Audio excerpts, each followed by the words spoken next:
we're going to talk about what's actually required to be on your label before you can sell it. So meaning the information that is on your physical label on your candle when you put it to market.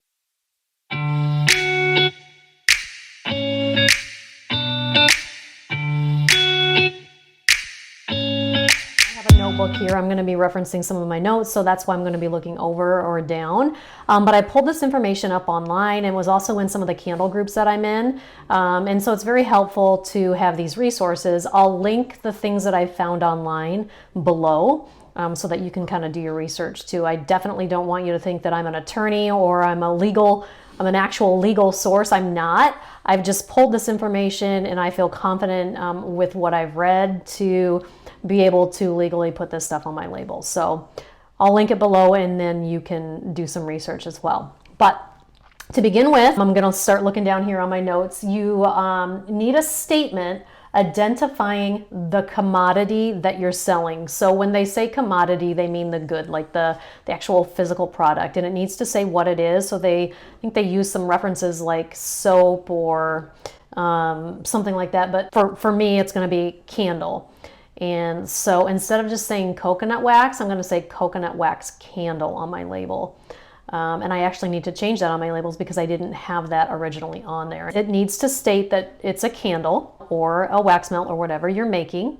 It needs to show that who it was manufactured by and distributed by. So in some situations, you could run into the fact that it was manufactured by this person, distributed by this person. In my situation, it's manufactured and distributed by the same person, which is me. She said Candle Co. So in another term, it said name and place of business. So mine will say manufactured by, she said Candle Co.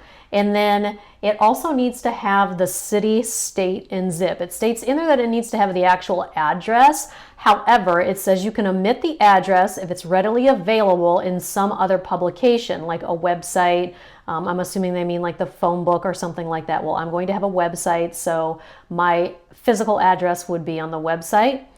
Or you can also put it on the warning label too. It just has to be on one of the labels on the candle. So if you didn't want it on the front of the label for aesthetic purposes, you could put it on the label on the warning label, or it's sufficient to have it on your website, and it cannot be a P.O. box. So it has to be an actual physical address. I hope it's scary that somebody can kind of find out where you are, but I guess it's the cost of doing business, right? You are going to have a physical location where you're actually making the product.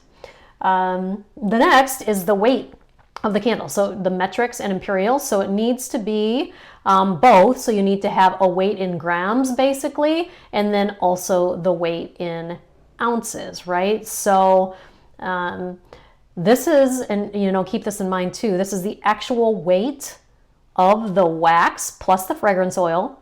Okay, wax plus the fragrance oil, and then not the fluid ounces. So it's the actual physical weight, how much it weighs. Okay, that's you're going to fill your jar to. And it includes the fragrance oil.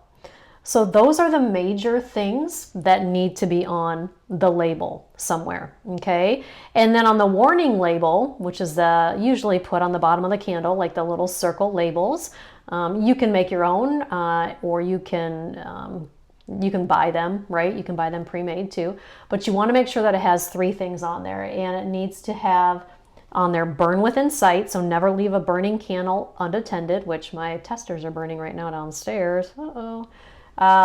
Burn away from things that are flammable, like curtains or couches or pillows. That needs to be stated on there. And then keep away from children. And then I have keep away from children and pets. So those are the things that need to be on there. And then I'm going to add my location on there as well. So that will be on there.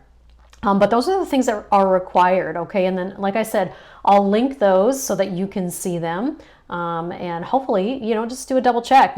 Check your labels, make sure they're legal after you read through the information that's stated. And good luck. I love making labels. Like Canva is really problematic for me because I spend so much time on it.